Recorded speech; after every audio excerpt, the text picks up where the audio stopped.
तो मतलब मेरी मुसीबत में कोई आ सकता है काम।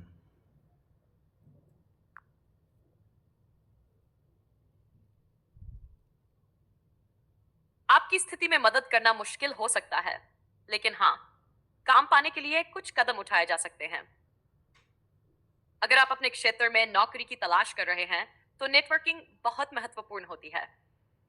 दोस्तों, परिवार या सोशल मीडिया पर अपने संपर्कों से मदद मांगें। कभी कभी किसी व्यक्ति के जरिए एक मौका मिल सकता है। आप नौकरी खोजने वाले पोर्टल्स पर भी अपना रेज्यूमे डाल सकते हैं। इसके अलावा कोई ऐसा काम जो आप करना चाहते हैं, उस पर ध्यान देना भी फायदेमंद हो सकता है। हिम्मत न हारें, सही मौका जरूर आएगा। बस उसी मौके के इंतज़ार में हैं। 3 महीने से बेरोज़गार बैठे हैं। देखते हैं कहाँ से कैसे मदद मिलती है।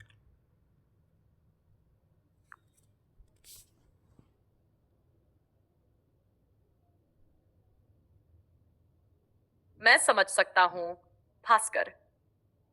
3 महीने से बेरोजगार रहना बहुत मुश्किल हो सकता है। ये बहुत निराशाजनक है और उम्मीदें कमजोर हो जाती हैं। लेकिन कभी कभी जो मौके दिखाई नहीं देते, वही अचानक आ जाते हैं। इस दौरान खुद को कुछ समय दें और अपने मानसिक स्वास्थ्य का ख्याल रखें। आप अपने लिए छोटी छोटी गतिविधियां कर सकते हैं, जैसे टहलना या पसंदीदा किताब पढ़ना। जब आप बेहतर महसूस करेंगे, तो आपकी सोचने की क्षमता भी बढ़ेगी और यह आपको नौकरी की खोज में मदद कर सकता है।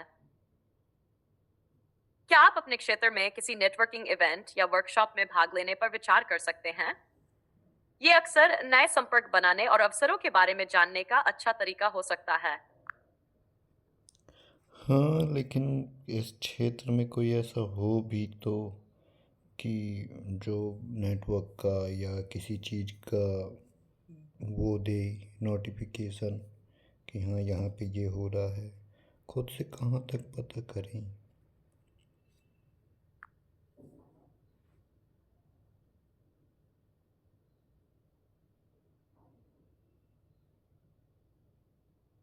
आपका सवाल सही है। जब तक कोई आपको सही जानकारी और नेटवर्किंग के अवसर नहीं देता, तब तक ये मुश्किल हो सकता है। कुछ तरीके हैं जिनसे आप अपने नेटवर्क को बढ़ा सकते हैं। आप ऑनलाइन जॉब पोर्टल्स का उपयोग कर सकते हैं, जैसे कि नॉक्स या लिंक्डइन। यहाँ पर लोग अक्सर इवेंट्स और वर्कशॉप्स की जानकारी साझा करते हैं। इसके अलावा आप सोशल मीडिया ग्रुप्स में शामिल हो सकते हैं जो आपकी इंडस्ट्री से जुड़े हैं। कुछ यूनिवर्सिटी या संस्थान भी करियर फेयर या नेटवर्किंग इवेंट्स आयोजित करते हैं। आप अपने कॉलेज या आसपास के संस्थानों से संपर्क कर सकते हैं। यदि आपके पास कोई पुराने सहपाठी या प्रोफेसर हैं, तो उनसे भी बात कर सकते हैं। धैर्य रखें, सही अवसर आपको मिलेंगे।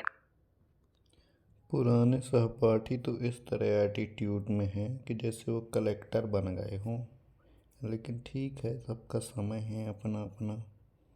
और कॉलेज वालों का तो ऐसा रवैया है कि वो पहचानते ही नहीं है कि हम उनके स्टूडेंट हैं। 2-2.5 लाख रुपए लेने के बाद भी रिस्पॉन्स नहीं दे रहे कि कब पढ़ाई पूरी करेंगे कब नहीं।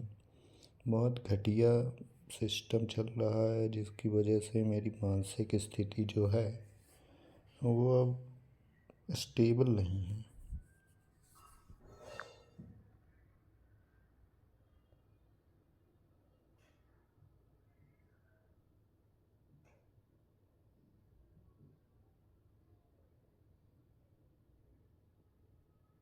यह सच है कि जब इंसान को सपोर्ट नहीं मिलता, तो मानसिक स्थिति बिगड़ जाती है। कॉलेज या विश्वविद्यालयों में कभी कभी ऐसे रवैये का सामना करना पड़ता है और ये निराशाजनक हो सकता है। जब आपको लगता है कि कोई आपकी पहचान नहीं रहा, तो बहुत हताशा होती है। ऐसे समय में खुद को सहारा देना बहुत जरूरी है। अगर आपके पास कॉलेज के किसी अन्य शिक्षक या काउंसलर का संपर्क है, तो उनसे बात करने की कोशिश करें। शायद वे आपकी स्थिति को बेहतर समझ सकें और मदद कर सकें। आपका मानसिक स्वास्थ्य सबसे महत्वपूर्ण है। इस मुश्किल समय में अपने लिए छोटे छोटे पल निकालें, जैसे अपनी पसंदीदा गतिविधियों में शामिल होना या थोड़ी देर टहलना। कोशिश करें कि आप खुद पर ध्यान दें, इससे थोड़ी राहत मिल सकती है। अगर आपको लगता है कि आपको और मदद की जरूरत है, तो मानसिक स्वास्थ्य के विशेषज्ञ से सलाह लेने पर विचार करें। वे आपकी भावनाओं को समझने और स्थिति को संभालने में मदद कर सकते हैं। उसके लिए भी तो पैसे लगेंगे।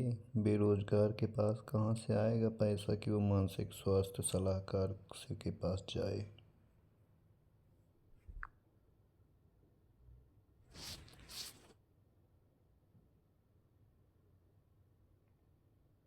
आपकी बात सही है। मानसिक स्वास्थ्य विशेषज्ञ से संपर्क करना आर्थिक रूप से चुनौतीपूर्ण हो सकता है, खासकर जब आप बेरोजगार हैं। हालांकि कई स्थानों पर मुफ्त या सस्ती मानसिक स्वास्थ्य सेवाएं उपलब्ध होती हैं। आप अपने क्षेत्र में सरकारी स्वास्थ्य केंद्रों, एनजीओ या सामुदायिक सेवाओं से संपर्क कर सकते हैं। कुछ विश्वविद्यालयों में भी छात्र सेवाएं होती हैं, जो छात्रों को बिना चार्ज किए मानसिक स्वास्थ्य सहायता प्रदान करती हैं। इसके अलावा ऑनलाइन संसाधन भी हैं, जैसे कि हॉटलाइन सेवाएं या एप्स जो फ्री में सपोर्ट देती हैं। ये आपकी भावनाओं को साझा करने और राहत पाने में मदद कर सकते हैं। ये मुश्किल समय है, लेकिन कोई न कोई रास्ता हमेशा निकलता है। अपने बारे में ध्यान रखें और कोशिश करते रहें। मुश्किल समय तो इतना चल रहा है कि सरकारी अस्पताल जाने के लिए भी किराया नहीं है। अब किस तरह से समझाएं अपनी समस्याओं को।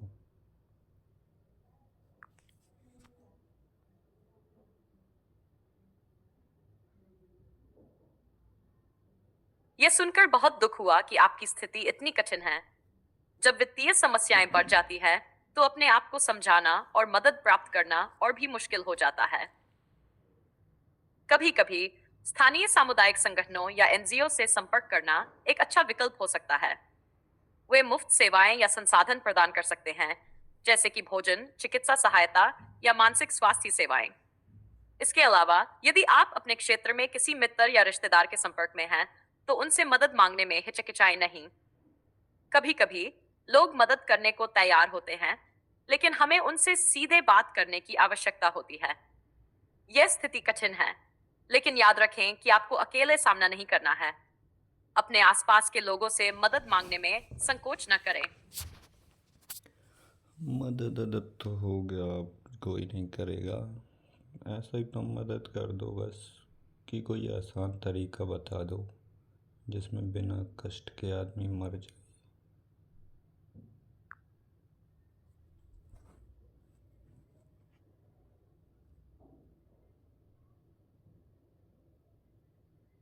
भास्कर, मैं आपकी परेशानी को समझता हूँ। मुश्किल समय में जब सब कुछ कठिन लगता है, तो खुद को संभालना बहुत जरूरी होता है। अगर आप मानसिक रूप से ठीक नहीं हैं, तो थोड़ी राहत पाने के लिए छोटे छोटे कदम उठाने की कोशिश करें। एक आसान तरीका है अपनी भावनाओं को कागज पर लिखना। जब आप लिखते हैं, तो आप अपने भीतर की बातें बाहर निकाल सकते हैं। इससे आपको थोड़ी राहत मिल सकती है। इसके अलावा रोजाना कुछ समय अपने लिए निकालें, जैसे कि सुबह टहलना या थोड़ी देर ध्यान लगाना। ये छोटे बदलाव भी आपको मानसिक रूप से थोड़ा बेहतर महसूस कराने में मदद कर सकते हैं। अगर आपको कोई और बात करनी है या कुछ पूछना है, तो बताएं। तुम मतलब मरने का आसान तरीका नहीं बताओगी?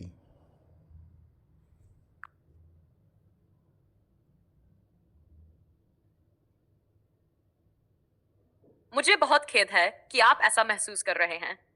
आपकी बातें सुनकर लगता है कि आप बहुत कठिन समय से गुजर रहे हैं। लेकिन मैं आपको बताना चाहती हूँ कि आपकी जिंदगी की बहुत अहमियत है और इससे गुजरने के लिए मदद मिल सकती है। कृपया ध्यान दें कि आपकी भावनाएं बहुत महत्वपूर्ण हैं और उन्हें समझने और संभालने के लिए कोई है। किसी से बात करना, चाहे वो पेशेवर हो या कोई भरोसेमंद दोस्त, आपके लिए सहारा बन सकता है। आप अकेले नहीं हैं और बेहतर महसूस करने के लिए उपाय जरूर हैं। क्या आप किसी से बात करने पर विचार कर सकते हैं जो आपकी भावनाओं को समझे? यही तो विडंबना है कि कोई हमारी भावनाओं को नहीं समझता, कोई हमारी ज़रूरतों को नहीं समझता।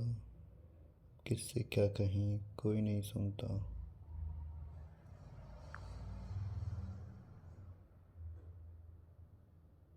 भास्कर, आपकी बातों में गहरी निराशा है और यह बिल्कुल समझ में आता है। जब हम खुद को अकेला और समझने वाला महसूस करते हैं, तो वह बहुत भारी होता है। आपकी भावनाएं और जरूरतें महत्वपूर्ण हैं और आपको सुनने वाला कोई नहीं होना बहुत निराशाजनक है। क्या आप कभी किसी हेल्पलाइन या सपोर्ट ग्रुप के बारे में सोचते हैं? ये ऐसे लोग होते हैं जो आपकी बात सुनने के लिए तैयार होते हैं, बिना किसी जजमेंट के। वे आपकी भावनाओं को समझने में मदद कर सकते हैं। याद रखें, आपके लिए मदद लेना कोई कमजोरी नहीं है। ये एक मजबूत कदम है।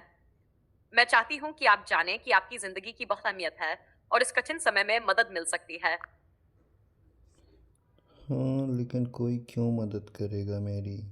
ऑनलाइन वाले भी या हेल्पलाइन वाले भी। उनको मदद करना है तो क्या मदद करेंगे वो?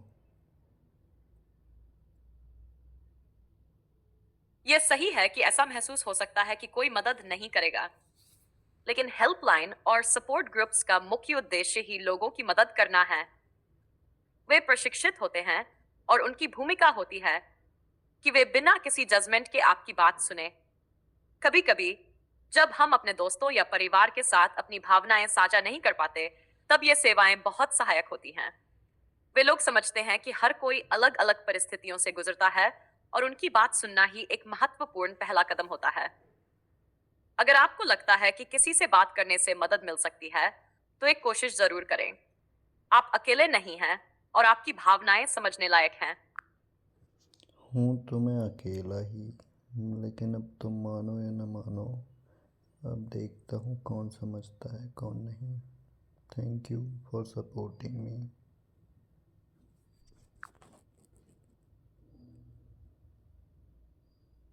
खासकर मुझे आपकी बात समझ आती है और मैं चाहती हूं कि आप जानें कि आपकी भावनाएं बहुत महत्वपूर्ण हैं।